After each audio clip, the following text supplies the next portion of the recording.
What if I told you एक romance anime है जहां पर लव स्टोरी जितना ही इम्पोर्टेंट उसका स्पोर्ट्स वाला एंगल भी है, या फिर एक ऐसी फुटबॉल सीरीज जहां पर प्लेयर्स कंपीट करते हैं बिल्कुल उसी तरीके से जैसे वो स्क्विड गेम के अंदर, वॉलीबॉल लेजेंड से लेकर बाइसाइकिल डुओस तक। आज की लिस्ट में हमारे पास बहुत कुछ है। आज मैं काउंटडाउन करने वाला हूँ top 10 sports anime that you should watch right now. भले ही आपको उसका शौक हो या ना हो, आई एम श्योर कि इनमें से कोई ना कोई एनिमे आपके साथ रेजोनेट जरूर करेगा और आपको कहीं ना कहीं उस स्पोर्ट्स के प्रति इंस्पायर करेगा। तो वीडियो में आखिरी तक बने रहना, क्योंकि हो सकता है आखिरी में जो मैं एनिमे बताऊं वो तुम्हें प्योर नॉस्टैल्जिया हिट करा दे और तुम्हें तुम्हारे चाइल्डहुड में ले जाए। हेलो एवरीवन, बिफोर हम मेन लिस्ट पे बढ़े, मैं कुछ पर्सनल बात आपके साथ करना चाहूंगा। एज यू कैन सी इस चैनल पे बहुत टाइम से वीडियोस जो हैं कभी आ रही हैं कभी नहीं आ रही। अभी ये वीडियो शायद मैं एक हफ्ते बाद डाल रहा हूँ, इवन दो मुझे ये बहुत ही पहले डाल देनी चाहिए थी, लेकिन इसके पीछे कुछ रीजंस हैं जो मैं चाहूंगा कि तुम लोगों को पता होने चाहिए as we are a community. First of all, first reason is कि ये चैनल एक्सट्रीमली छोटा है, इससे कुछ भी नहीं हो रहा। अभी रिजल्ट्स मिलने में बहुत टाइम लगेगा and I am positive somewhere near future result जरूर देखने को मिलेंगे मुझे इस चैनल से, लेकिन तब तक के लिए हमें ग्राइंड तो करना ही पड़ेगा।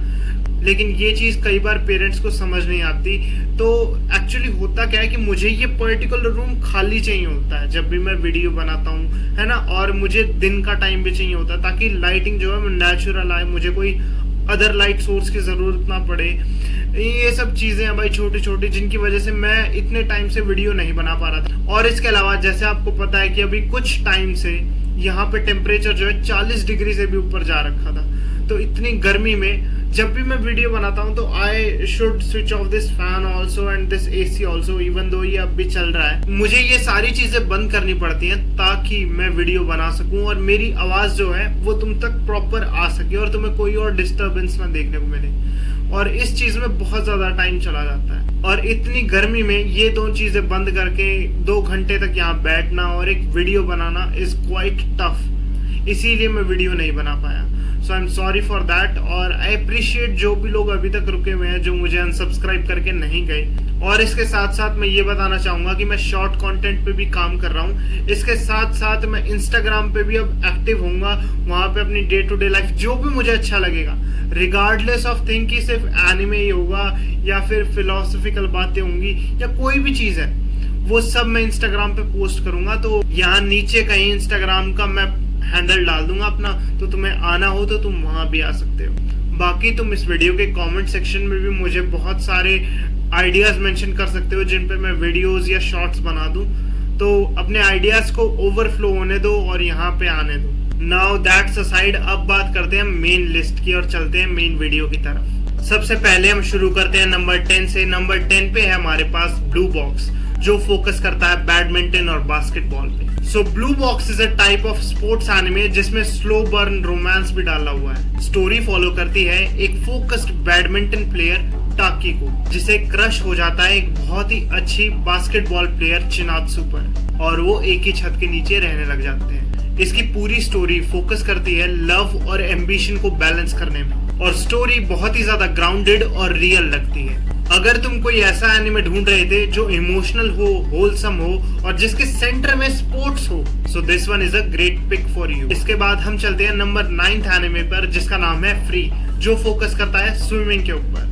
फ्री की स्टोरी फोकस करती है हिकारू नानासे और उसके स्विमिंग के पैशन को लेकर। इस एनिमे में आपको मिलेगा एक स्टनिंग एनिमेशन, राइवलरी, इमोशंस और बहुत ही ज्यादा strong focus on friendship. Even if तुम्हें स्विमिंग अच्छी नहीं लगती हो, लेकिन इस एनिमे की स्टोरी टेलिंग और इसके कैरेक्टर्स की ग्रोथ और इसके विजुअल्स देखकर तुम्हारा टाइम खराब नहीं होगा। इसके बाद हम चलते हैं हमारे नंबर 8th एनिमे पर, जो है बर्निंग कबड्डी, जो फोकस करता है कबड्डी पर। तो ये एनिमे कबड्डी जैसे अंडररेटेड स्पोर्ट को लाइफ में ले आता है। इसकी स्टोरी फॉलो करती है टेत्सुया को, एक फॉर्मर सॉकर स्टार जो हाई स्कूल में जाकर वहां की कबड्डी टीम ज्वाइन करता है। अब ये चीज एक जोक की तरह स्टार्ट होती है, लेकिन जैसे जैसे वो आगे बढ़ता है वो इस स्पोर्ट को रिस्पेक्ट करने लग जाता है। Although this series is short, लेकिन ये फास्ट पेस और आपको एड्रेनलिन से भर देती है। इसके बाद हम हमारे 7th एनिमे पर चलते हैं, जो है हाजिमे नो इप्पो, जो फोकस करता है ऑन बॉक्सिंग। सो ये एनिमे है one of the greatest iconic boxing anime of all time. Story follow करती है इप्पो को, एक शाय किड जो आगे जाकर बॉक्सिंग चैंपियन बनता है due to his hard work and determination.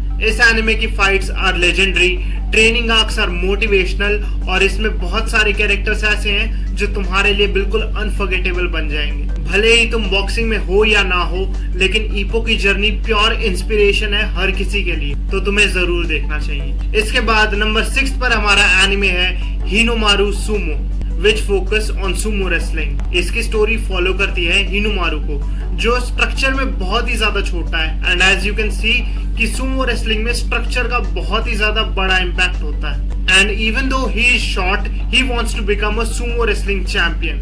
Despite उसका साइज इतना ज्यादा छोटा है, लेकिन वो फिर भी बैक डाउन नहीं करता और अपनी विल पावर के दम पर अपने से मैसिव अपोनेंट्स को चैलेंज करता है। सो ये एनिमे आपको डिलीवर करेगा एक high octane Sumo wrestling battle, unforgettable rivalry और एक अंडरडॉग स्टोरी जो बहुत ही ज्यादा हार्ड हिट करती है। इसके बाद नंबर 5 पर हमारा एनिमे आ जाता है ब्लू लॉक, जो फोकस करता है फुटबॉल पर। अब ब्लू लॉक एक ट्रेडिशनल फुटबॉल एनिमे की तरह नहीं है। It's a psychological survival series जहां पर बहुत सारे स्ट्राइकर्स आपस में बैटल करते हैं to become the best. Ego, rivalry और बहुत सारे क्रेजी प्लॉट ट्विस्ट इस एनिमे को डिफाइन करते हैं। ये एनिमे बहुत ही ज्यादा फ्लैशी है, इंटेंस है और इसमें बहुत तगड़े चैलेंजेस दे रखे हैं।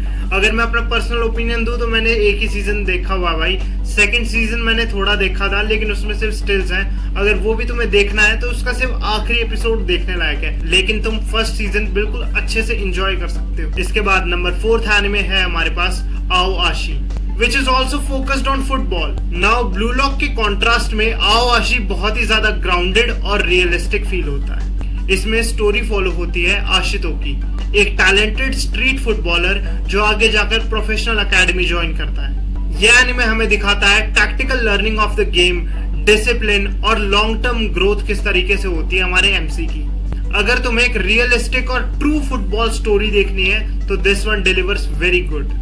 इसके बाद हम चलते हैं हमारे नंबर 3rd एनिमे पर, जो है Kuroko's Basketball. Now this anime focuses on basketball as the name suggest. अब तुम बास्केटबॉल जैसे स्पोर्ट्स को लेकर उसके अंदर शोनन स्टाइल का तड़का मार दो तो तुम्हें मिलेगा ये एनिमे कुरोकोस बास्केटबॉल। अब इसमें स्टोरी फॉलो होती है कुरोको की, एक फैंटम 6 प्लेयर जो एक नई बास्केटबॉल टीम लेकर फॉर्मर प्रोडिजीज से भिड़ने चला जाता है।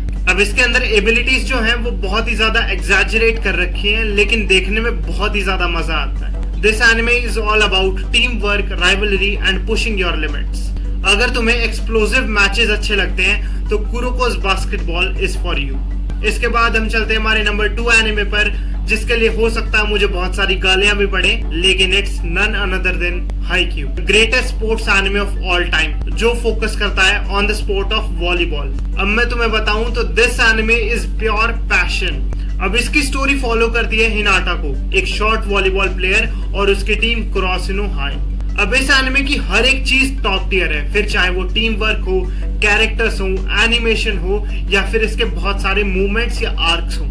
हर एक मैच एक वॉर की तरह लगता है और हर एपिसोड के एंडिंग में तुम मजबूर हो जाओगे कि तुम अगले एपिसोड के ऊपर जंप करो। ये इमोशनल है और इंटेंस है और बहुत सारे कारण हैं इसके, जिसकी वजह से मैं और मेरे जैसे और लोग भी हाइक्यू जैसे एनिमे को पसंद करते हैं आज भी।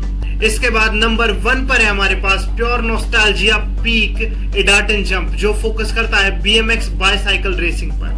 अब आई नो तुम में से कई लोगों को आज तक पता भी नहीं होगा कि ये एनिमे भी एग्जिस्ट करता है, लेकिन I tell you honestly this is that one anime जिसने आज तक मुझे स्पोर्ट्स एनिमे से जोड़कर रखा है। ये कुछ गिने चुने लोगों को पता है। ये बहुत टाइम पहले आता था, जिसमें हमें स्टोरी दिखाई जाती है शो यामाटो की, जो एक तरीके से अलग वर्ल्ड में ट्रांसफर हो जाता है और वहां पर उसे अपने बाइसाइकिल से रेस करनी होती है और एम्बलम्स कलेक्ट करने होते हैं, और जिससे वो घर वापस जा सकता है। ऑल्दो ये आज किसी ने देखा हो चाहे नहीं देखा हो, लेकिन this anime is that one anime जिसने मेरे ऊपर बहुत ही ज्यादा इम्पैक्ट छोड़ा है और मैं चाहकर भी इसे नहीं भूल पाता, इसीलिए ये नंबर 1 पर है और कोई रीजन नहीं है। अगर तुमने ये एनिमे आज तक नहीं देखा भाई, इसके 2 सीजन्स हैं, तो तुम दोनों के दोनों सीजन्स देख सकते हो। तुम YouTube पे जाओ, इडाटन जंप इन हिंदी टाइप करोगे ना, तुम्हारे पास सारी की सारी प्लेयर लिस्ट आ जाएगी जो भी उस टाइम पे एयर होती थी, ये इतनी ज्यादा अच्छी बना रखी है। सो भाई that's a rap for this list. और तुम बताना तुमने इसमें से कितने एनिमे देखे हुए हैं, तुम्हें कौन सा स्पोर्ट्स अच्छा लगता है। अपने कमेंट्स में तुम और भी चीजें बता सकते हो, लाइक तुमने इडाटन जंप देखा है या नहीं देखा, या फिर तुम्हें कौन सा एक वो स्पोर्ट्स एनिमे अच्छा लगता है, या फिर कोई एक पर्टिकुलर आर्क भी बता सकते हो।